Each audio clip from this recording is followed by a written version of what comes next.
Next item we have on the presentation is oath of office for mayor and 3 trustees. Mayor Kelper, we're gonna start with you, from there, re-elect, we'll come on up with Danette.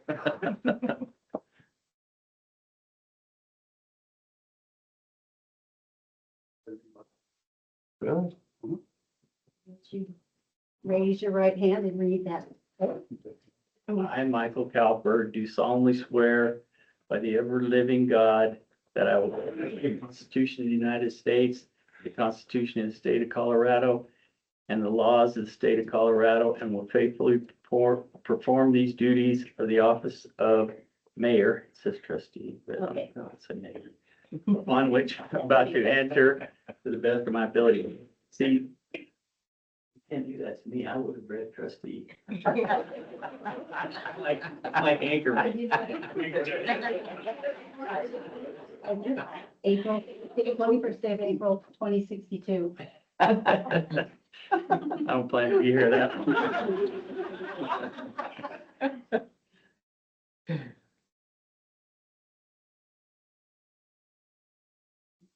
Thank you. Congratulations. Yeah.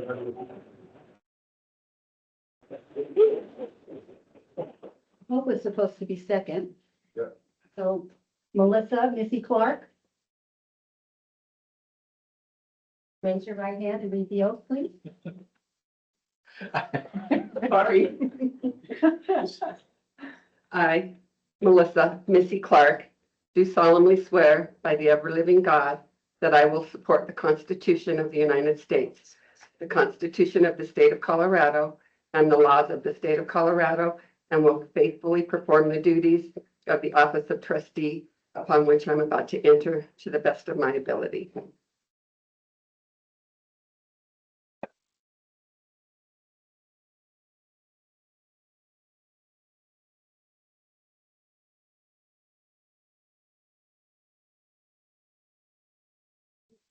Congratulations.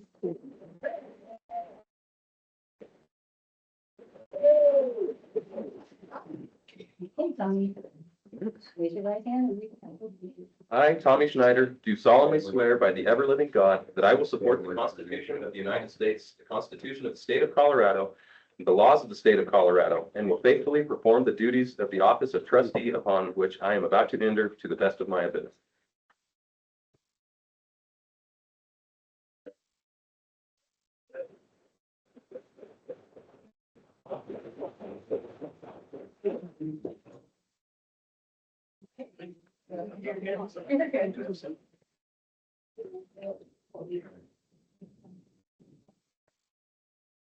all right, Mr. Mayor. Half the board, welcome. And we look forward to several years now, 4 years of having you here. Come budget time, you'll wonder why you did this.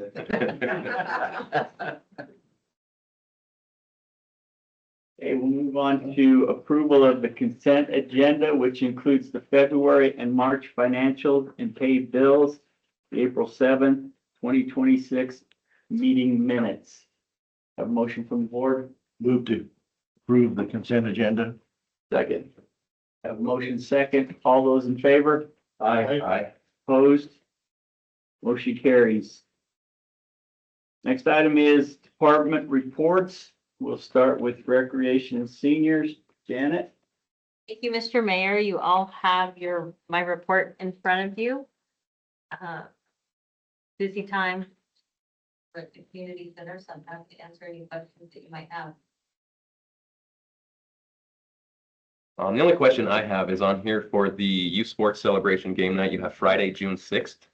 Is it Friday the 5th or Saturday the 6th? It would be Friday the 5th. Okay. Sorry.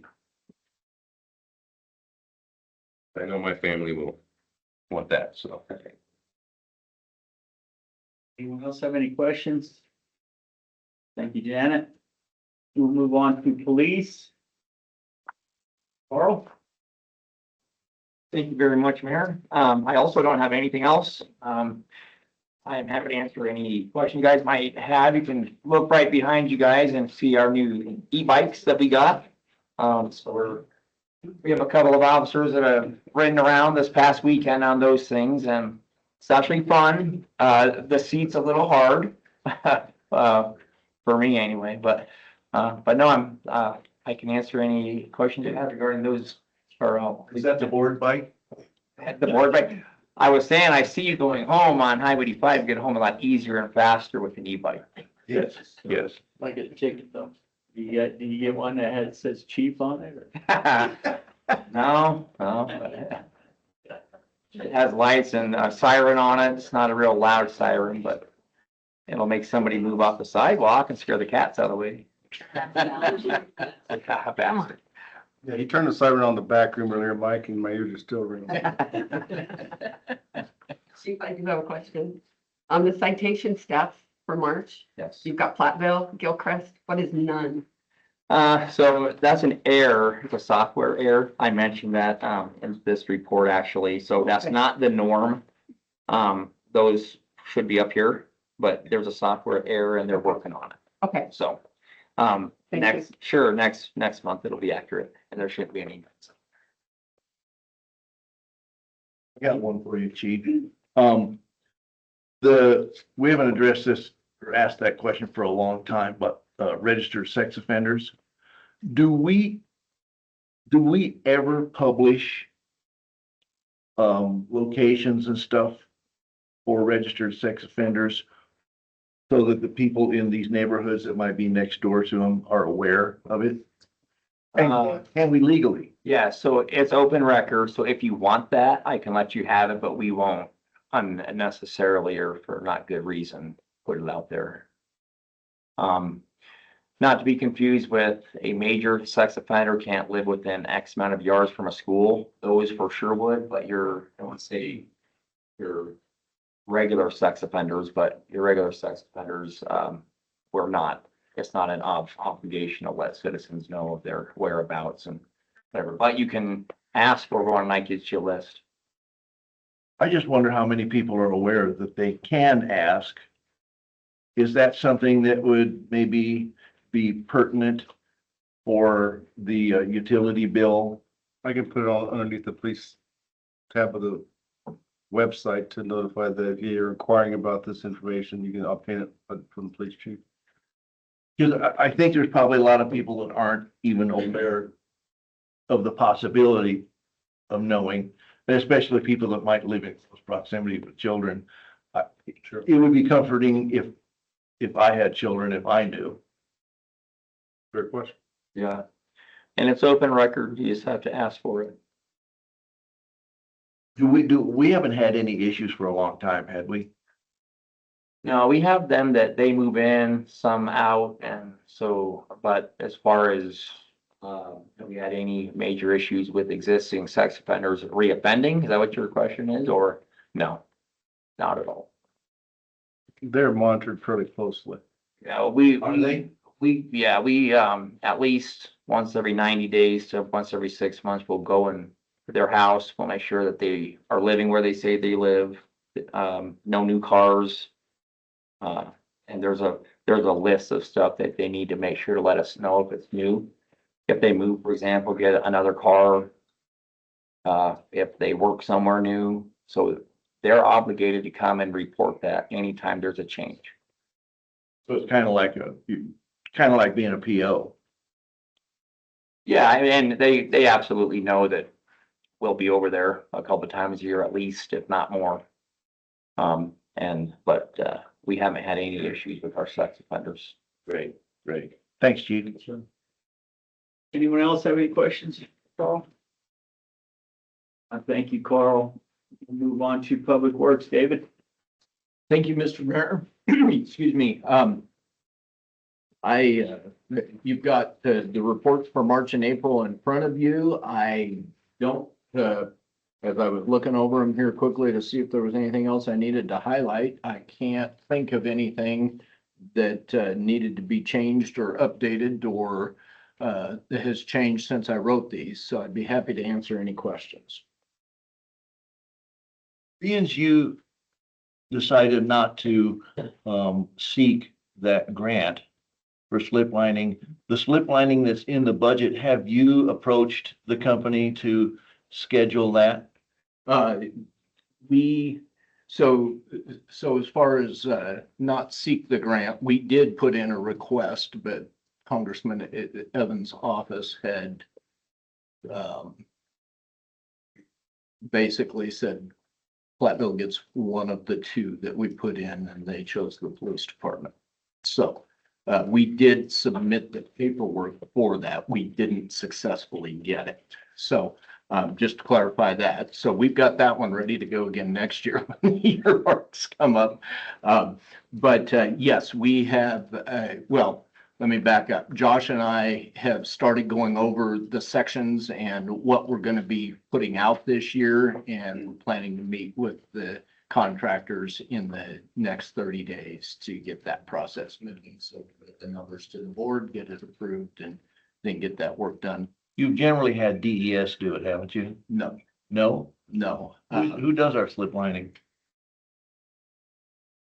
You asked me that off the top of my head. I can't think of the name of the company. Well, we're not gonna make a change, Um, at least not right now. We did look at another product. We're gonna get a price point from them to see whether there's a significant difference in using the other, fold in place product versus the cured in place product. They both have a lot of pros. Both of them have a little bit of cons. So, we're gonna see whether there's a significant price savings to consider going the other direction or not. The one where you, the fold in place, how will they know where to drill for the, curb top? The same way that a cured in place does, there's a dimple because the pipe is heated when it's folded. And so it dimples when they air it up and put it back into Oh, place. so they do that one the same way? Similar. They fill it, Similar. pneumatically fill it? Similar. Okay. I remember really early on, many years ago, they missed one or two. Remember, that's been a long time ago. They haven't missed any on our watch. There was some that were missed prior to us getting here. So that's more than 18 years ago, but yes. Yeah, when you slip line, make sure you cut the service holes too. That's the, yeah. So you got it big enough. They go through and they go through and TV all of those, get the footages of where all the service connections are. They track how many service connections are between manhole A and manhole B. So if we've got the, 7 connections, then they go back and then once the pipe is installed, there should be 7 dimples at those approximate footages. I mean, it may have read 112 foot one time and it's 110.9 the next, just because the gauge was off just a little bit. But when they've got a dimple there, they've got a rotary head that just drills that out. Do we generally do what, 2 blocks? Is that how much we spend? We have budgeted $200,000 this year. Oh, So we did? I'm sure I'll have to go back and look at that one. It's generally about what, 63? we budgeted 100,000 last year.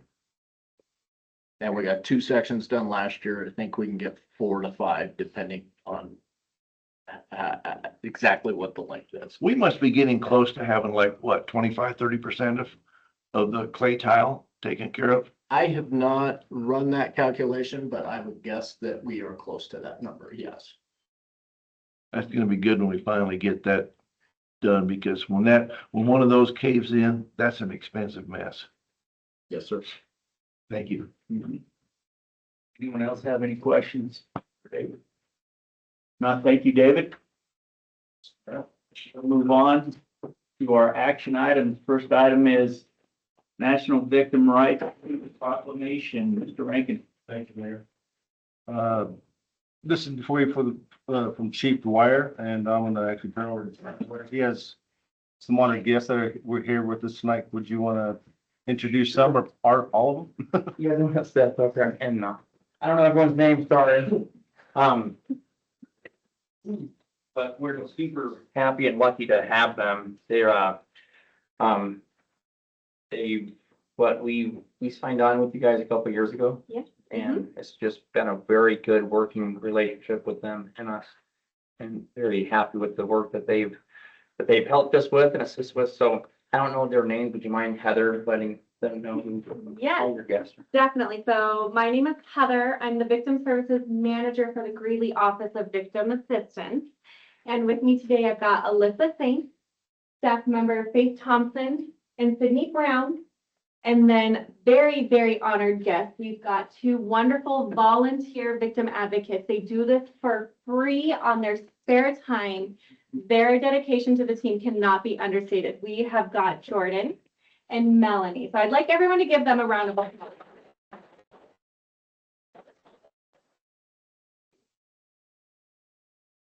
Thank you all for everything you do for our victims.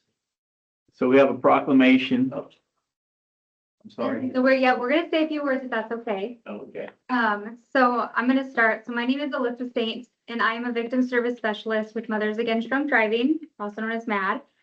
Last year in Colorado, there were 235 fatalities due to impaired driving.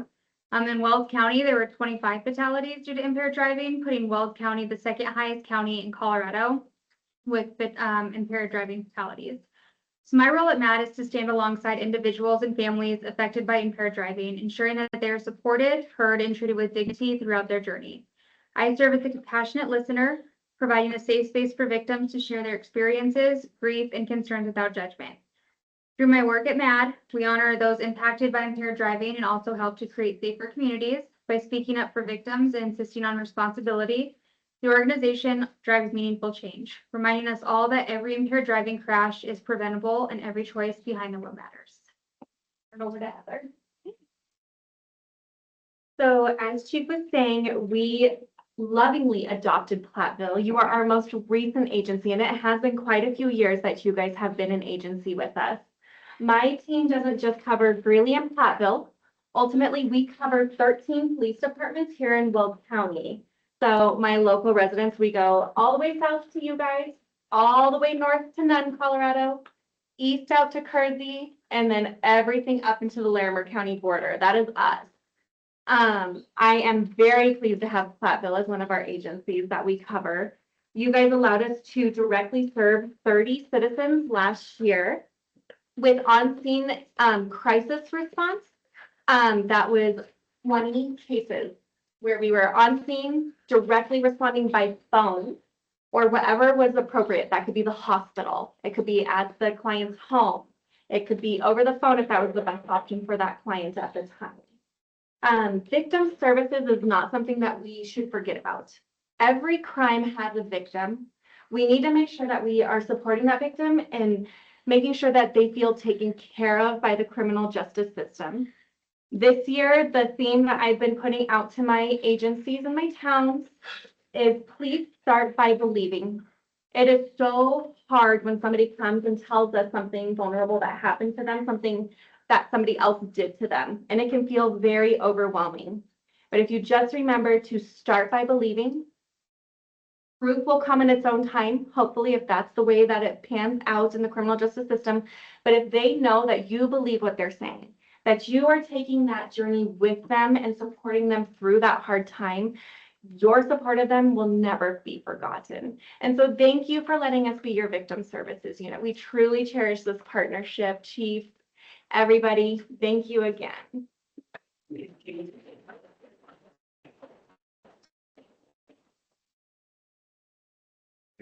Anyone else? I'm the talker. Thank you all. We appreciate all you do. And before us is proclamation of Town of Platteville for National Crime Victims' Rights Week. I have a motion board for the proclamation. Move to approve the proclamation to observe National Victims' Rights Week from April 19th to April 25th, 2026. Motion second. All those in favor? Aye. Opposed? Motion carries. Again, thank you for coming tonight. Thank you very Glad to much. Do this.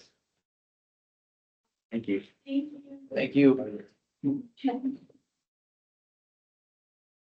Move on to the Arbor Day proclamation.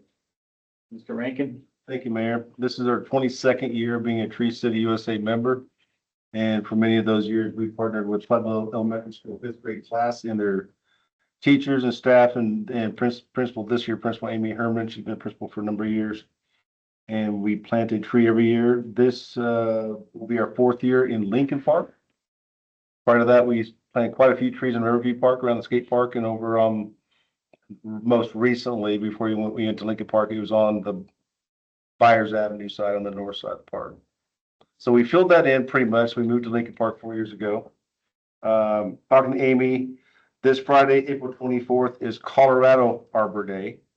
National Arbor Day was, I think, last Friday, if I remember right. So they want to do on Colorado Arbor Day. Now, I always have to wait for CMAS testing to conclude and everything else. So that'll be done this Friday at 9:30 a.m. in the morning. I will be absent from this year's ceremony. So Mayor and the board, you're more than welcome to attend. And then Larry and the Parks, Trails, and Trees Committee, all the committees are welcome to attend. Dave and Danette are going to MC the show this year, if you may say that, and they'll do a great job. But it's a fun event, and they usually do poster contest and get acknowledged for what they do. So guest speaker is, I can't remember his name, Danette. Peter Warren. Peter Warren from the Colorado State Forestry Service. They did an excellent job, does a great job. So that's our annual proclamation, and this has to be signed by you and presented to Peter on Friday, or else he won't acknowledge our proclamation. So that's all I have. We have a motion from the board on the Arbor Day proclamation. Move to approve the proclamation to observe Arbor Day on Friday, April 24th, 2026. Second. We have a motion second. All those in favor? Aye. Opposed? Motion carries. Next item, ordinance 2026-856, Colorado Wildfire Resiliency Code. First reading. Mr. Rankin. Thank you, Mayor. Both Kim Roney at Safe Build and also Dave Sutton, our fire inspector with Pueblo-Gilchrist Fire Protection District, informed me that this needed to be adopted this month. It's a new state mandate. And looking at the map of how it impacts Platteville, it really, or very little impact of Platteville. It's on the website. If you Google the state of Colorado Wildfire Resiliency Code, there's a map. Excuse me. And there's a half dozen or so, maybe more homes on the far west edge of Stevens Circle, near the river. That's in the map area. And then there's some properties on Platte River Farms that's not developed yet. So very low impact at Platte. What this means is they're going to have to, if they build again or build new, especially Platte River Farms, they have additional building code requirements they have to abide by. And I'm going to have Dave Sutton here on May 5th during the final reading of it, which is the next meeting, to summarize the educational component that they present and what those extra requirements are. And Tim Roney will probably be here as well. I put in your packet a lot of information regarding this wildfire resiliency requirement by the state of Colorado.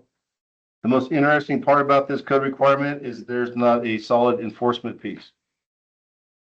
All the fire districts I'm aware of are not enforcing this code. They're doing the educational component only. So it refers back to the state of Colorado for enforcement, and they don't have an enforcement division. So I don't have the answers to that, but I'm sure it'll be figured out at some point. But like I said, this is a mandate. We can't get around it. But it's not going to be a huge impact to Platteville, honestly. So, but it'll come back for you at the next meeting on May 5th. Do we have to approve the first reading? Yes, sir. Anybody have any other questions? A motion from the board? Move to approve ordinance 2026-856, an ordinance of the Board of Trustees of the Town of Platteville adopting by reference the 2025 Colorado Wildfire Resiliency Code and setting forth penalties for violations thereof. We have a motion and a second. All those in favor? Aye. Opposed? Motion carries.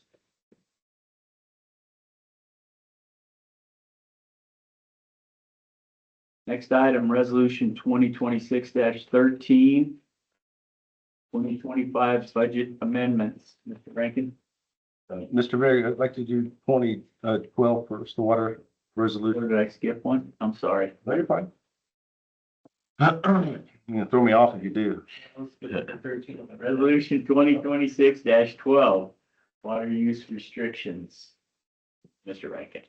You watch the news and see what's going on. Every town is imposing water restrictions because of our drought conditions. David did attend the Northern Water Spring Users Meeting. CBT quota was given out at 80%. And I'm summarizing that, but as long as we get roughly about 67-70% on average, we can do stage 2 or voluntary restrictions. So in your packet is a resolution that is adopting the conservation-based water use restrictions basically implemented by Central Will County Water District. They're a water provider. They treat our water, they deliver it. Our CBT is, if you will, held by Northern Water, and our treatment water is coming through Carter Lake over by Berthoud. Okay, and there's also Horsetooth, and there's Granby and different water storage, but ours is treated at the Berthoud Reservoir. In this are 5 stages. Stage 1, where we're currently in, is voluntary. So you have your 3 days a week, your designated days by odds and even addresses. Stage 2 is the same 3 days, but they're enforced more strictly. A lot of communities are doing stage 2 because it depends on where you get your water. If you don't have a reliable water source and you may run out of water, you're going to do more restrictions. Platteville, I'm comfortable, has enough potable water through our shares to do stage 2. And we just need to enforce stage 2, which is 3 days per week. And in your outline, it talks about Sunday, Tuesday, and Thursdays for even number, and Saturday, Monday, and Wednesday for odd numbers. Watering must not occur between 10 a.m. and 6 p.m. any day of the week, regardless of who's watering. No watering on Fridays, because that's not one of the 6 designated days.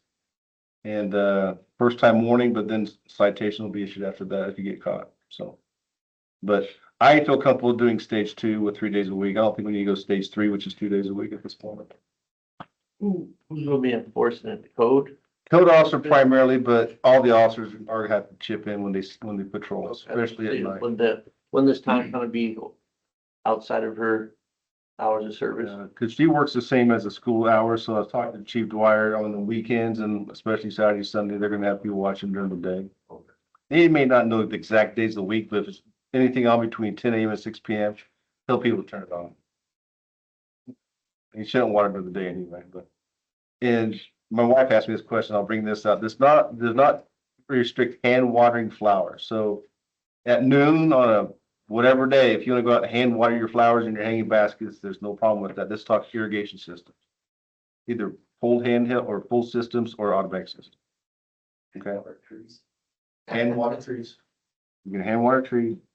And it's spelled down here. I modified this from the last time we adopted it because it talked about golf courses, even though I wish we had one. We don't have them, so we took out golf courses. But otherwise, it does reflect basically Platteville use. So How are you gonna handle the parks? those are on wells.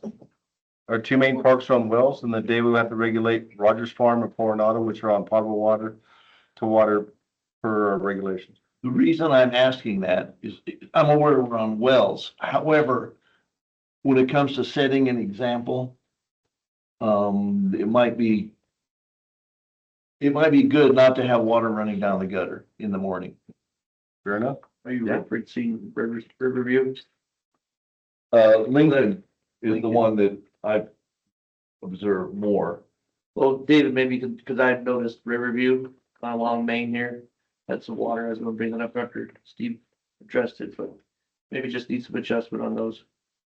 We have to watch them because every year it never fails that our guys will set the heads and get everything going, and then somehow the heads get twisted during soccer practice or weekend skateboarding and all of a sudden I drive down Division and all of a sudden it's watering on Division Boulevard. I mean, it happens. We just have to watch it. I realize that. It just, if we're gonna expect everybody else to, it would be, even though we're on a separate system, Perception. Yeah. if it gets even a little tiny bit brown along the edges, I won't complain. I think 3 days. I think other people might. Yeah, right. I think 3 days is plenty of time. Right, just, this may be weasel a little bit, but on the voluntary water use restriction, described on page 2, that only talks about watering 2 days a week. past, we've always, or for recent years, had voluntary with 3 days a week, right? It should be 3 days. Pretty sure you're not looking at. You can describe Yeah, it. the state board shows Saturdays and Wednesdays and where'd it go? Yeah, it should be. Tuesdays and Thursdays. It shows two. On page 2. I don't know where It's that is. just copy draw, because it should be 3 days a week for voluntary. 'Cause that's what we've been on. Yeah. 'Cause the days don't change, voluntary or stage 2. They stay the same. It's just the enforcement of it. I know that's what we've said, it just has something different there. Yeah. I'll get that correct. I just thought I went back and looked at my house for 4 years and it was 70%, all 4 years. And, I have a bigger lot than average in Rogers Circle. And I've got, 14 trees, flower beds, garden, a little bit of sod too. And, I averaged 43% of the 70% quota. So I guess what I'm just asking is it worth going to the, next stage where code enforcement have to be involved? Is it worth that trauma, if you will, with? I think with so many, even though we have sufficient water based upon our quota, I think my proposal to the board is that we still show conservancy. And people will get warnings the first time, but if someone blatantly waters at noon every day of the week, they need to knock it off, to be honest with you. That's my stance, but Are we gonna publish this? it's gonna be on our website and I'll make an announcement. Okay, Yeah, it'll be available to the public. you gonna put it on your monthly report and the utility bill? It'll go out in the May report. It'll be on the website and I'll also put out on next door and GoGov. Terrific, terrific. Do I remember right the other day you said that the reservoirs that feed Central Well are at 100%? I'll defer to David. He went to the meeting on that. The short answer is, for the most part, yes. So, Because they raised the quota up to 80%. and a very short version, if I may, the CBT project was, the Colorado Big Thompson, where we get our water, is a supplemental project. It was originally designed for agriculture in the high desert on the eastern side of the Rockies. Basically, what that means is in a good water year, when there's been a lot of snowpack and a lot of spring rains, they don't issue as much quota because you don't need as much to meet the need. Having said that, this is obviously not a great year for that, so they increase the quota. So it's almost an inverse, because in a year where you wouldn't think that you need much, it's just the opposite basically of what happens there. At the meeting, they said they have justification for 100% or even 110% of quota this year for the agricultural community. The kicker is, if they did that this year and we have another low year next year, they would not have the quota to give a decent size next year as well. So then they would be giving you a short water year. So they went with the 80% because they are anticipating the last 3 times this has happened, it's been between a 2 and a 3 year cycle. So they're anticipating, and they left enough water in the reservoirs to do another 80% next year. And then if they don't get some back feed at that point, then it'll end up being a short year that 3rd year. Do you know how hard it is to find that information on how that works? Because the 80%, I couldn't understand it, so I did a lot of digging, and what you just described is exactly what I read. But how many people understand that? Because I didn't for the longest time. Yeah. There's 310,000 shares of CBT. There's 27,000 left in that. The rest have all been consumed by municipal. Yes. Can there be a situation, say municipality who doesn't have the water requirements per lot that we have, the one full share per lot, that if that town becomes short and runs out of water, they can commandeer somehow our extra water? Commandeer probably is not the right word, but there are leasing options where the town could have, if we've got an abundance, and somebody else is looking. Sometimes in this situation, the ag users will just not plant because it's such a lousy year.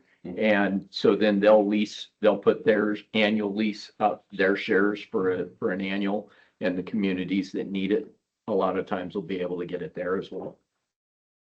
In the past couple of years, you know offhand, what percent of our quota as a town we use? Offhand, no, I have the paperwork, but I don't, I'm not gonna, We've never come close. yeah, I is gonna say, we have, yeah. We'll just leave it at that. For now, we haven't gotten close enough to get nervous. If you remember, we had to pay to carry, to be able to use the carryover, we had to pay that. It was like, what, $10,000 or $12,000? $10,000 $10,000. this year. To use the water that we already paid for, but yeah. The 100% quota is roughly 326,000 gallons, so 70% is more than sufficient to get through the year. I mean, I gave my own property, for example, over on Reed, and my wife and I and the dogs, and I mean, 50,000 gallons maybe. I mean, it just depends. But I know the home builders will be knocking on your door eventually, talking about growth and development, and a lot of them are still doing or requesting that 4 homes per 1 unit of CBT. And when you get a 50 or 60% quota, I can tell you stories of properties that they run out of water in May or June. So it's going to be a challenge. When they come and we have a meeting scheduled to address that, I think we should have our consultant, Mr. Clark, present for that. Yeah. Well, thank you, Mr. Nelson. I was told that my comments last time were blunt. Yeah, they were. I'd be more than happy to repeat them. Any other questions? If not, can I have a motion from the board? Move to approve resolution 2020-12, a resolution adopting stage 2 of the conservation-based water use restrictions based on similar measures implemented by the Central Will County Water District. Second. A motion is second. All those in favor? Aye. Opposed? Motion carries. Now we'll do this. Resolution 2026-13, 2025 budget amendment. Mr. Rankin. Thank you, Mr. Mayor. On the cover sheet, I summarized the 3 funds. So it's the LE Law Enforcement Improvement Fund, Capital Improvement Fund, and the Water Fund. Each year, we set the budget. We try to do the best guess estimate what we'll spend. Sometimes projects come up where we go over what we anticipate spending, but we have plenty of reserves in the bank to cover those costs. And that's example of what happened this last year. Law Enforcement Fund. And then when I talked to David Green, what happens is Carl will be approved a vehicle in January of the year to purchase. But once we set the budget, he'll start shopping in December and we'll secure a car. What happens is that invoice is dated the year prior. So it gets rolled over to the next fiscal year. So that's basically what happened this last year in the LE fund. So I talked to David Green about how to track that a little differently so the money comes out of the right account. The money's still there, it's just allocated out the wrong year. Capital Improvement Fund, I did a couple of things, the nature preserve fence, didn't go over a whole lot. And then the Water Fund. But I also showed that, like in the Water Fund, we went over a little bit, but our revenues over expenses were quite a bit more. So the funds themselves are sitting pretty decent. What you will have in front of you in the next couple of months is your audit. So right now, the Adams Group, Eric Miller is completing the audit. He's working with David Green and Tessa in the front office because Tessa pulls invoices and basically financial data for him to review. And then they will present the audit to you probably in May. They don't have a set date yet, but they want to get the budget amendment done before they complete the audit because it has to be done. So that's what I have tonight for you. Law enforcement training fund, Mm-hmm. was that the cop cars? Yeah, yes, sir. Okay, It's just how they're allocated, so we have to correct that moving forward because we submit the invoice of purchase, which the date, and what the auditor sometimes does is they pull the invoice for basically the purchase order, which is sometimes the previous year to reserve the car. So that's what he'll use that instead of the actual purchase date. and the water fund went up for what reason? Most years, David Green doesn't allocate for basically depreciation expense, which is not a real number. But in an enterprise fund, you have to show depreciation of your assets.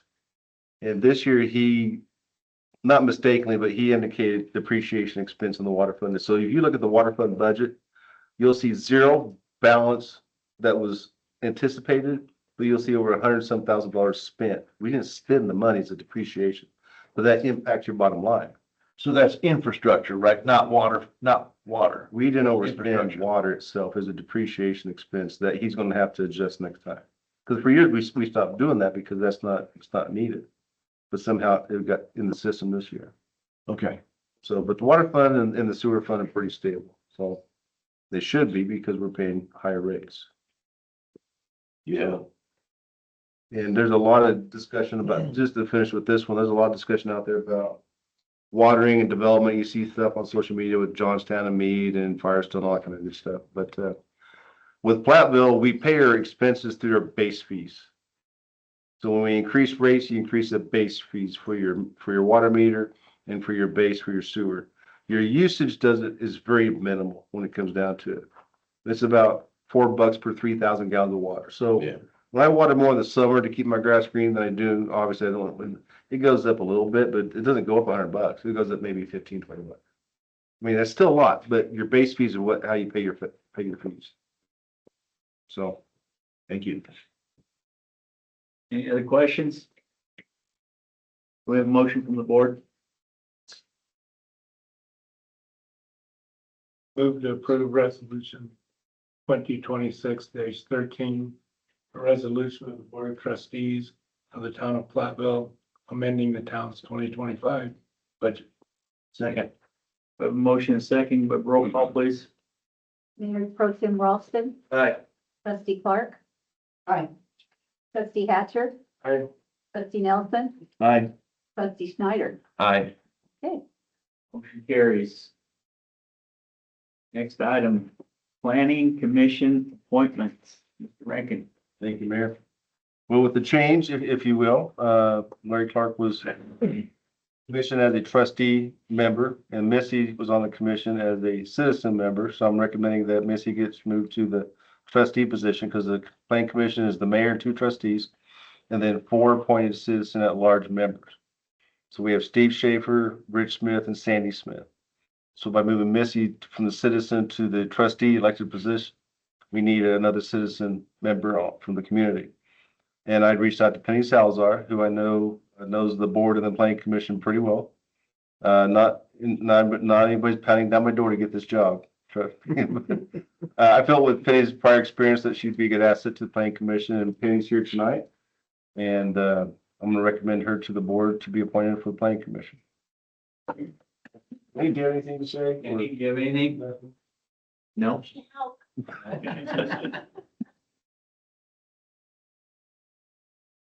Okay, anybody have any questions or comments? If not, can we have a motion? Move to approve, or move that Missy Clark fill the vacant trustee and member position on the planning commission and appoint Penny Salazar to the planning commission as a citizens member. Second. Have a motion and a second. All those in favor? Aye. Opposed? Motion carries. Board, Penny. Thank you for stepping up. We had 1 meeting last year. We've had 1 this year so far. Big commitment. You come to more hard meetings. Okay, move on to next item, Economic Development Committee Board Liaison Appointment. Similar situation, Mr. Clark is no longer on the board. He filled that role as a liaison to the Economic Development Committee. And Nick is with youth, of course, Larry is with Parks, Cove and Trees, and Hope is with Public Safety. So qualified liaisons is Missy and of course Mayor yourself, but I know you want to do something different. Steve and Tommy. I want to open up to you, to anybody that had any comment on this, because I don't want to make a recommendation because it's based upon how you feel your interests are. I know on our meet and greet, Tommy had said that he would like to help out with the downtown projects, and that's what Economic Development Committee is working on. More than happy to join that committee. I was to say, I think Tommy would be a great addition to that committee. In that case, does the board appoint that, or do I just tell him he should? That's the way it was before, wasn't it? I just told him. Yeah, as mayor, you have that authority, so you can advise Mr. I mean, you're the man. Congrats, the board. Object? I'm sure it's on the email from Lindsay because she sends out the meetings on the economic development. Okay. Okay. Well, congratulations, Tommy. Next item, Board of Adjustment appointee. Mr. Rankin? Thank you, Mayor. So I mentioned the planning commission doesn't meet very often. The Board of Adjustments last met in 2020 to hear the variance request for the sign at 7-Eleven. Bruce? In the 22 years I've been here, the Board of Adjustments has been called 5 times. 3 on the height request involving Bay State milling, the fire station, 2 on Bay State milling. And then the sign, and then they had another one on another fence height adjustment. So we have some residents over on Marion Avenue that is requesting the Board of Adjustments be called to hear their case. So this is a quasi judicial matter, which I need to schedule this next month. And of the 5 existing members, 2 are no longer residing in Platteville and you can be a Platteville resident. So 2 residents I spoke to last week have shown some interest. They're both here tonight. And I don't mean to call on them, but I'd like them to the board if you may. And the first one would be, I got them both down here, Laura McDermott, and then the second one is Carmen Chacon. So Laura, say hi. Introduce yourself. Been here about 10 years in Platteville. Trying to get more involved in the community in general. I've been part of PTO with, are we calling you Trustee Schneider? And as well as the library committee. So I'm hoping to assist more in the community. And she's my name. Yeah, I need neighbors, so. Cool. That's the cutest boy. I'm Carmen Chacon, lifelong resident. I've been here my entire life. I am part of the Rotary Club here in town, and I'm just happy to be here. Do board members have any questions for Laura or Carmen? If not, then I entertain a motion. Move to appoint Laura McDermott and Carmen Chacon to the Board of Adjustments. We have a motion, and a second. All those in favor? Aye. Opposed? Motion carries. Congratulations or condolences, whichever. And just so the board knows, I talked to them both and I also called Steve, Hope, and we chatted about and Bill Foy. That we'll schedule board. We're looking at doing a Tuesday, May 12th hearing, and it'll be late afternoon because the applicants don't stay out very late. So to get them in front of the Board of Adjustments, we're going to schedule that. That's a public hearing that will be posted here at Town Hall. Okay, thank you. Congratulations. Yes. Next item, Harvest Days Entertainment Contract, Mr. Rankin. Yeah, I realized a couple weeks ago I was behind the 8 ball on this one. I usually have these in front of you prior to now, about a month later.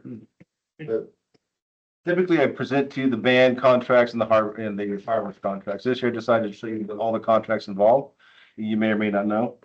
I'm still working on a few, started working on the second band.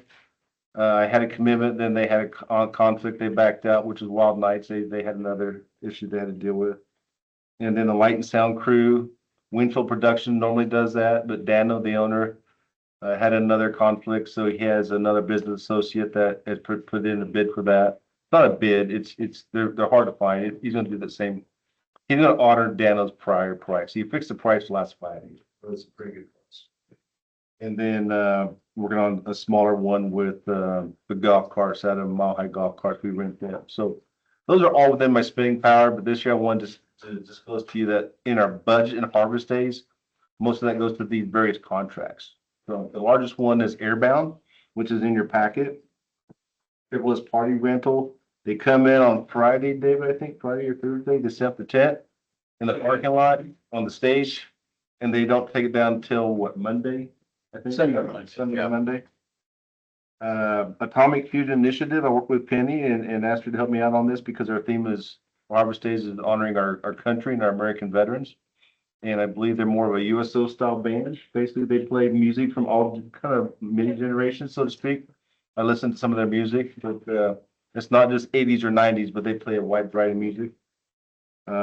Something new, I had a postcard last fall from Francis. He's a comedy ventriloquist. I Googled him on YouTube, and he's pretty decent actually, and he's very affordable. He wants to come to Platteville, so I was going to throw that in Friday night entertainment for the kids and the families. Years ago, we had a magician, so I thought we'd try something different this year on Friday night at the park. And then the fireworks, Sharon at Tri-State, they locked in the price from the last year, so there's no increase in that as well. So those are contracts from me tonight, and on May 5th, you'll have the remaining ones presented to you. Any comments from the board? I just got a question that's gonna be kind of counterintuitive from what not wanting to spend money, but it looks like we have a little more in the budget. But from my ignorant observation, I was just curious if there's a possibility to up the fireworks show a little bit. Give us a little more of a show for the community. Yeah, yes. Okay. We typically, I think it's what, about 8 or 9 minutes? I don't really count it. Do you, David?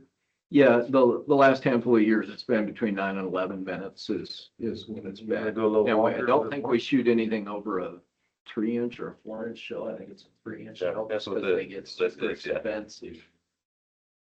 I don't think we need necessarily more bigger stuff, but maybe just a little longer show would be, I think would be. I can reach out to Sharon and ask her about it. I think all the dogs in town will thank you. I mean, they're gonna go nuts after 3 seconds anyway, so if I'm sedating my dog, I might as well feel like I'm getting something from it, right? They also have chewables for that, Tony. Well, yeah. Okay, well, do we, I think if you approve we'll it, just approve it and, I can come back with an amendment if they want to increase it. I can do that. I'll ask them. in that case, we have a motion from the board. Move to approve the Harvest Days performance agreements and proposals as presented. Second. Motion is second. Roll call, please. Mayor Pro Tem Ralston, Aye. trustee Clark, Aye. trustee Hatcher, Aye. trustee Nelson, Aye. trustee Snyder. Aye. Carries. Move on to our next item. Housing Need Assessment Professional Service Agreement. Mr. Rankin. Thank you, Mayor. As you well know, Ayers Associates is our planning firm under contract, and Lindsay Wilson is our assigned planner. And this is a budgeted item for 2026. But when I spoke to DOLA on the housing planning section, they still want a standalone contract with our contract planner for this project. So that's why I present to you tonight. Nothing's changed. I put in your packet the contract, the scope, the agreement that Katie, our attorney, drafted up for Lindsay or Mike Scholl, her partner, or he's a partner of Ayers Associates, to sign. Either one, but as in the scope, you can see this is another mandate from the state of Colorado. We do a housing needs assessment. We've already done the ADU or ordinance, I should say, because it went into the code for accessory dwelling units. And then Mike and Lindsay will do the housing needs assessment, which is required by December 31st of this year. Let's submit that to the Department of Local Affairs. And then she's also working on the attainable housing spectrum. That was one of the other three legislative requirements. So Fortunately, DOLA came out with some money because this was another unfunded mandate, if you will, but the estimated 65,000, that's the contract amount with heirs. Nice grant opportunity. DOLA's wanting to give us 48,000. Actually, they already have.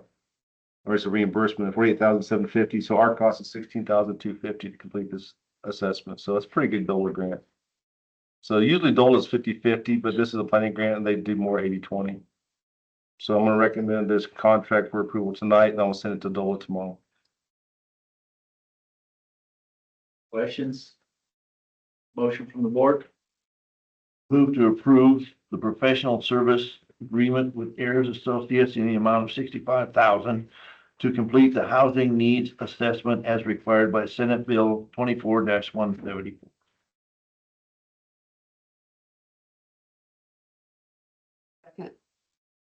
Motion is second. Roll call, please. Mayor Pro Tem Ralston. Aye. Trustee Clark. Aye. Trustee Hatcher. Aye. Trustee Nelson. Aye. Trustee Snyder. Aye. Motion carries. Next item, Community Bank of Colorado discussion. As you all know, the community bank, it's going to leave about going in June. This branch is closing after they merged with another bank. That decision was made. All the accounts here will be moved to the Evans branch, according to what I've been told. Our main bank is the Bank of Colorado. We use the Fort Lupton branch, but we also go to the branches in Greeley for our primary accounts. And as I summarize, Janet through the rec department has the Jarvis, I think Janet, right, goes through the bank. And she wants to maintain that because she lives in Greeley now, so she can stop by if she needs. So much is online banking anyway. And then I reached out to Naomi. She has a library account, spending account. It's basically a check, basically a petty cash account that her and the library board manage. And Naomi also wants to manage to keep it not changing. So I'm asking the board, we open this account down here for the town. So I do my Friday deposits when the front office bounces the week. We deposit the money and then David Green basically moves the money then to our main bank at Bank of Colorado. Since I'm not making that Friday deposit anymore, I need to go to Fort Lupton or Greeley. What's the point? And I'll never go to the Evans branch to make a deposit. So I'm asking the board to close our account, not the library, not the rec, but the town account, Community Banks Colorado. We say our account now, they won't associate Janet's also with there. They're separate. Okay. We have three separate accounts. The town has a deposit account that we just transfer money. We deposit, then we transfer it to. But Janet has a separate account for Jarvis. And Naomi has a separate account and bank statement for the library. So Just want to make sure they weren't confused and close both. I don't. Our accounts, I don't want to get in trouble. So. Well, it doesn't really affect me because I don't ever go to the bank, so. But it's convenient for rec because it's right here now. And I'm reaching out to the Bank of Colorado, our primary bank, to see if they'd be interested in splitting off a branch in Platteville. Because the Community Banks Colorado is selling it to be used as another bank or whatever they can sell it for. And the bank's not, I don't know much about the building, but it seems to be in decent condition. It's in a great location. I've heard comment about fast food there instead. I think we need the bank.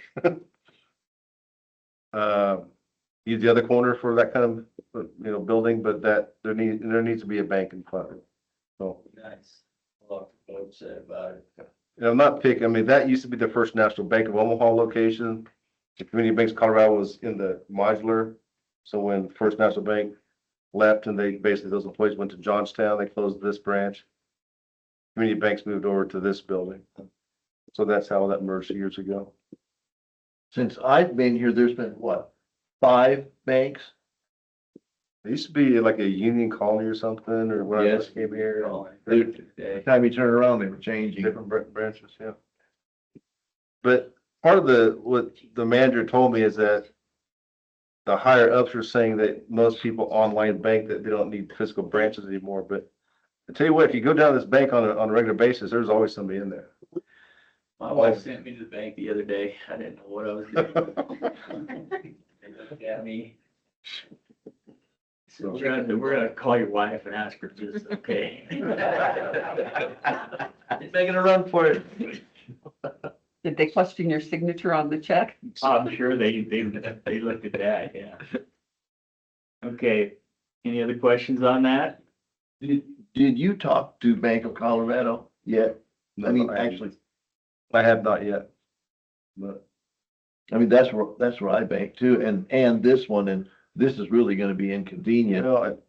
I'm not wanting to pick one bank or another. I just know the town's main accounts with Bank of Colorado, and if we can entice them to open up a branch here, people may or may not bank with them, but at least we have an option. Right now, we don't have an option. You know, and I begged First National Bank not to leave because I don't want to drive to Johnstown. But it is what it is. So we'll see. Okay, we have a motion from the board. I move to close the town's primary banking account at Community Banks of Colorado while maintaining the library and recreation department accounts for their continued uses. Second. Have a motion, second, all those in favor? Aye. Opposed? Motion carries. Okay, that concludes our action items. Town manager reports. Thank you, Mayor. This month I focused on the grants we've been working on over the last few months, talking about current, pending, or some recent ones. Well, part of it, the reason I did this, I wanted to fill in Tommy and Missy on some of the stuff we've worked on over the recent years. So we pursued a lot of grant planning to help offset our budget, and over the years, we've done pretty well.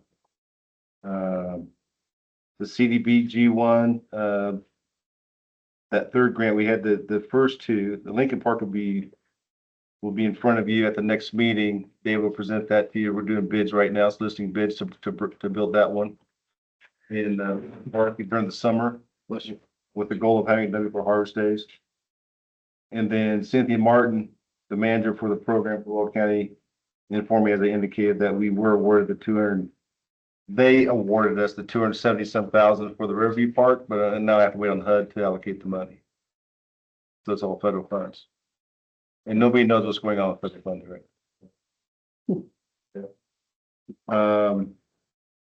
MMOF, I try to explain that one. That's just pending. I'll find out more in June at the front range meeting if we get that grant or not.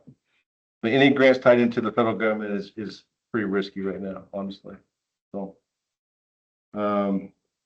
all I'm going to add right now to my report is, at the last meeting, you authorized that I could set something up for a 250th American event celebration for America's birthday on Saturday, July 18th.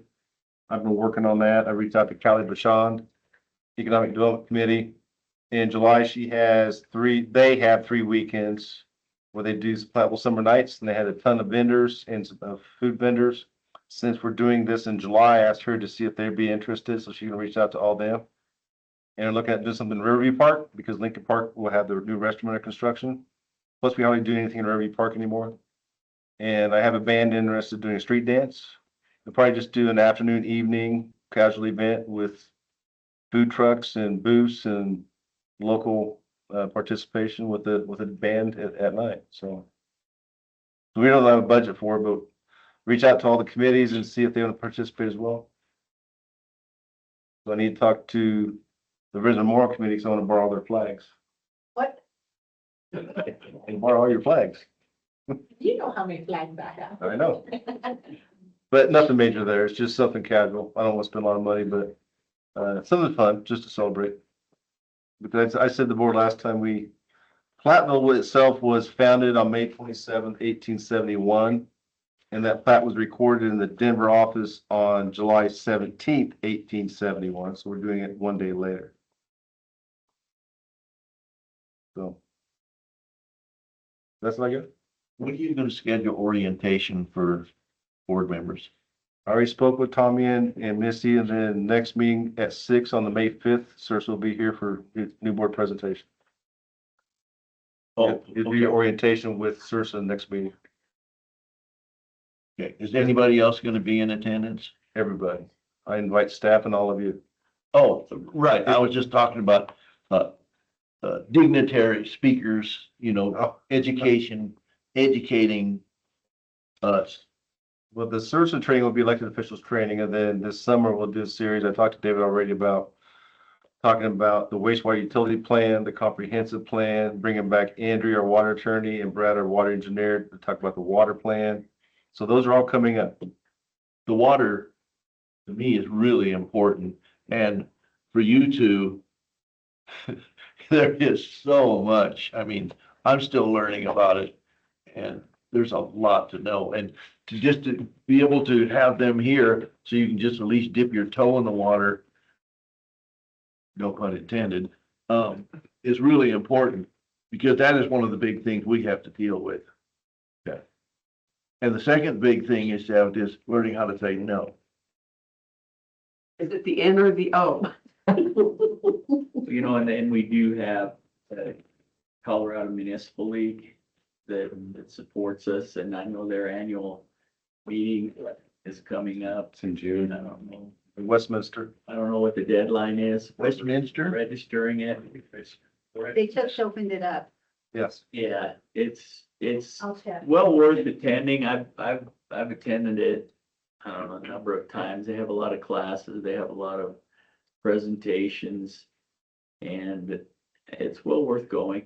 I mean, being as it's close by, maybe you wouldn't have to go to all 3 days, but there might be stuff in there that you want to attend, and I know Danette can get you signed up for it. It's well worth it, especially if you're new to it. There's a lot of worthy information that you get, plus you get to interact with other town officials. I know in the last one I attended, there's a lot of work groups for small towns. It's not just Denver, and they focus on programs for small towns where you get together with other small town officials, elected officials, and discuss what's going on in their towns. Some of the things they've done that have been successful, get a lot of ideas and a lot of information. So if you're interested in that, that can get you signed up. And also I'd like to just mention the fact that, you know, our Congressman Gabe Evans has requested funding for Platteville for our police station. And it's quite a big amount of funding. And I can't think of any elected representative that has ever stepped up for Platteville in this manner. And I really want to thank him. And I think we need to recognize that, you know, it's a big deal for us. We're a small town, but our congressman has stepped up and requested these funds for us. Yet to be seen what happens with that, but that's a big first step. And I'd like to thank him for what he's done.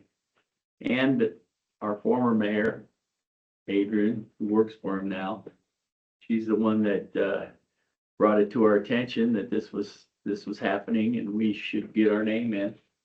So I'd like to thank her for pointing that out to us too. That's all I have. Anyone else have anything they want to discuss tonight? This is a change of schedule for May. I'm gonna ask three department heads here to come back on May 5th.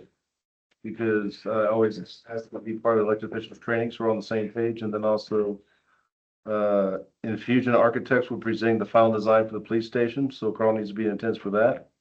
And David has a couple of projects he's gonna propose to the board, so I didn't want him here. I just threw Janet in there for extra credit.